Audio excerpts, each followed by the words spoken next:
ಮಹಾರಾಜನ ಸ್ವತಃ ಹಡೆದಂತ ಮಗಳಲ್ಲ, ಭೂಮಿಯನ್ನು ಉಳುಮೆ ಮಾಡುವಾಗ ಜನಕ ಮಹಾರಾಜನಿಗೆ ಹೊಲದಲ್ಲಿ ಭೂಮಿಯಲ್ಲಿ ಸಿಕ್ಕಿದಂತಹ ಭೂಜಾತಿಯವಳು ಅವಳನ್ನು ಸಾಕ್ತಾನೆ. ಭೂಜಾತಿ ಆದ್ದರಿಂದ ಅವಳು ಈ ಮನುಷ್ಯ ಲೋಕದ ಯೋನಿ ಜನರ ಅಲ್ಲ, ಬಹಳ ಸುಂದರವಾಗಿ ಅದ್ಭುತವಾದ ಶಕ್ತಿಗಳಿಂದ ಬೆಳೀತಾಳೆ. ಕಸೂರು ಜನಕನಿಗೆ ಗೊತ್ತಿದೆ ಇವರು ಮನುಷ್ಯರಲ್ಲ, ದೇವತಾ ಸ್ವರೂಪಿ ಅಂತ.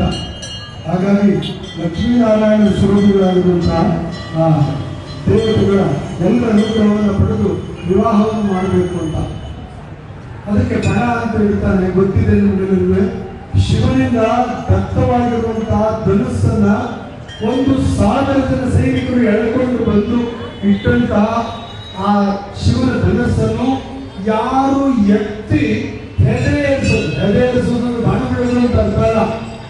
ಮೊದಲು ಆ ಧನುಸ್ಸಿಗೆ ಹಗ್ಗ ಹಿಡಿಬೇಕು ಅಂತ, ಹಗ್ಗ ಕಟ್ಟೋದು, ಆಮೇಲೆ ಎಳೆಯೋದು. ಅದನ್ನು ಯಾರು ಹೆದೆ ಏರಿಸ್ತಾರೋ ಅವರಿಗೆ ನಾನು ಸೀತೆಯನ್ನು ಕೊಡ್ತೀನಿ ಅಂತ ಸ್ವಯಂವರ ಇಟ್ಟಿದ್ದ. ಅಲ್ಲಿ ಅಯೋಧ್ಯೆಯಲ್ಲಿ ದಶರಥನ ಅತ್ಯಂತ ಪ್ರೀತಿಪಾತ್ರರಾಗಿರುವಂತಹ ರಾಮ ಮತ್ತು ಲಕ್ಷ್ಮಣ ಇಬ್ಬರನ್ನು ವಿಶ್ವಾಮಿತ್ರರು ತಮ್ಮ ರಕ್ಷಣೆಗಾಗಿ ಕರ್ಕೊಂಡು ಹೋಗಿದ್ರು. ವಾಪಸ್ ಬರ್ತಾ ಅವರು ಈ ಮಿಥಿಲಾನಗರದ ಮೇಲೆ ಬರ್ತಾರೆ. ಗೊತ್ತಿದೆ ಅವರಿಗೆ ಇಂತಹ ಒಂದು ವಿಶೇಷವಾದ ಕಾರ್ಯ ನಡೆಯುತ್ತೆ ಅಂತ.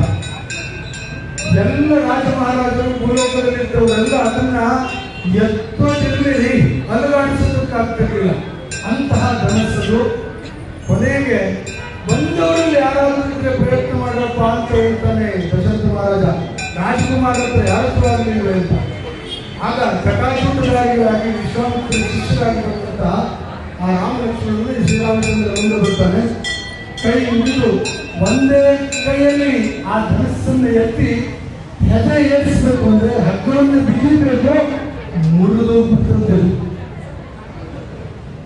ಶಿವನ ಧನಸ್ಸನ್ನ ಮಹಾವಿಷ್ಣು ಸ್ವರೂಪಿಯಾಗಿರುವಂತ ರಾಮ ಎಳೆತಂದ್ರೆ ಮುರಿದೋಗುತ್ತೆ. ಹಾಗಾಗಿ ಅವನನ್ನ ಆ ಜಾನುಬಾಹು ಅಂತ ಕರೀತಾರೆ.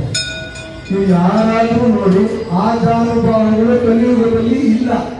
ಏನು ಆ ಜಾನುಬಾಹು ಅಂದ್ರೆ ಈ ರೈಟ್ ಹ್ಯಾಂಡ್ ಲೆಫ್ಟ್ ಹ್ಯಾಂಡ್ ಯಾವ್ದಾದ್ರು ಇದೆಯಲ್ಲ, ಇದು ನಾವು ಹೀಗೆ ಸ್ಟ್ರೇಟ್ ಪೊಸಿಷನ್ ನಿಂತ್ಕೊಂಡ್ರೆ ಮಂಡಿ ಮುಟ್ಟಬೇಕು. ಅವನು ಆ ಜಾನುಬಾಹು ನೋಡ್ಕೊಂಡು ಯಾರಿದ್ದರೂ ಕಲಿಯುಗದಲ್ಲಿ ಸಾಧ್ಯವಿಲ್ಲ. ನೆಟ್ಟಲ್ಲಿ ನಿಂತ್ಕೊಂಡ್ರೆ ಮಂಡಿ ಮುಟ್ಟೋದಕ್ಕೆ ಯಾರತ್ರ ಸಾಧ್ಯವಿಲ್ಲ, ಇದು ಮುಟ್ಟಬೇಕು ಆಗಲ್ಲ. ಅವನು ಮಾತ್ರ ಇದ್ದ ಶ್ರೀರಾಮಚಂದ್ರ. ಆಮೇಲೆ ಸೀತೆಯವರಿಗೆ ಕೊಡಬೇಕು ಅಂತ ನಿಶ್ಚಯ ಮಾಡ್ತಾರೆ. ಅಲ್ಲಿ ಅಯೋಧ್ಯೆಗೆ ಜನಕ ಇದು ದಶರಥ ಮಹಾರಾಜರಿಗೆ ನಿಮ್ಮ ಮಕ್ಕಳಿಗೆ ನಮ್ಮ ಮಕ್ಕಳನ್ನ ಕೊಟ್ಟು ಮದುವೆ ಮಾಡೋದಿದೆ ಬರಬೇಕು ಅಂತ ಟಿಪ್ಪಣ ತಗೊಂಡು ಬರಬೇಕು ಅಂತ ಹೇಳ್ತಾರೆ. ಅವರು ತಗೊಂಡು ಬರ್ತಾರೆ. ಹೀಗೆ ಸೀತಾಕಲ್ಯಾಣ ನಡೆಯುತ್ತೆ. ಅಲ್ಲಿ ಎಷ್ಟು ಸೂಕ್ಷ್ಮವಾಗಿದ್ದಾರೆ, ತೆರೆ ಹಿಡ್ಕೊಂಡಿರ್ತಾರೆ. ಮಾಲೆಯನ್ನು ಹಾಕ್ಬೇಕಲ್ಲ, ಅವನು ಆಜಾನುಬಾಹು, ಯಾರಿಗೂ ತಲೆ ಬಾಗಿದವನಲ್ಲ. ಈ ಸೀತೆ ಮಾಲೆ ಹಾಕ್ತಾಳೆ ಅಂತ ತಲೆ ಬಾಗ್ತಾನೆ ಖಂಡಿತ ಇಲ್ಲ. ಅವನು ನೆಟ್ಟಲ್ಲಿ ನಿಂತ್ಕೊಂಡ್ಬಿಟ್ಟಿದ್ದಾರೆ. ಸೀತಮ್ಮ ಹಿಂಗೆ ಮಾಲೆ ಹಿಡ್ಕೊಂಡು ನಿಂತ್ಕೊಂಡ್ಬಿಟ್ಟಿದ್ದಾರೆ. ಹಾಕೋದೇ ಈಗೆಲ್ಲ ನೀವು ನಮ್ಗೆಲ್ಲ ಗೊತ್ತಿದೆ, ಒಬ್ಬರೊಬ್ಬರು ಎತ್ತ ಹಾಕೊಂಡು ಇವ್ರು ನಾವು ಎತ್ತುಬಿಡ್ತಾರೆ. ಹಾಗೆಲ್ಲ ಕ್ರಮ ಇರಲಿಲ್ಲ ಶಾಸ್ತ್ರದಲ್ಲಿ. ಏನ್ ಮಾಡಿದ್ದಾನೆ, ಅದೇ ಸಮಯಕ್ಕೆ ಸೂಕ್ಷ್ಮಮತಿಯಾಗಿರುವಂತಹ ಲಕ್ಷ್ಮಣ ಬಂದು ರಾಮನ ಕಾಲಿಗೆ ನಮಸ್ಕಾರ ಮಾಡ್ತಾನೆ.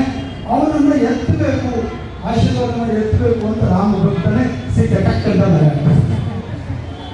ಅಂತ ಅದ್ಭುತವಾದ ದೃಶ್ಯ ರಾಮಾಯಣದಲ್ಲಿದೆ. ಹಾಗೆ ನಾವು ಇವತ್ತು ಆ ಸೀತಾರಾಮಚಂದ್ರ ಕಲ್ಯಾಣವನ್ನು ಮಾಡಿದ್ದೀವಿ. ಆಂಗ್ಲ ಸಾಧನೆ ಆಗಿದೆ. ಈಗ ಅಕ್ಷತಾರೋಪಣೆಯೂ ಆಗಿದೆ. ಮಹಾಮಂಗಳಾರತಿ ಜರುಗುತ್ತೆ. ಮಹಾಮಂಗಳಾರತಿ ಆದಮೇಲೆ ಇಲ್ಲಿ ತಟ್ಟೆ ಹಿಡಿತಾರೆ.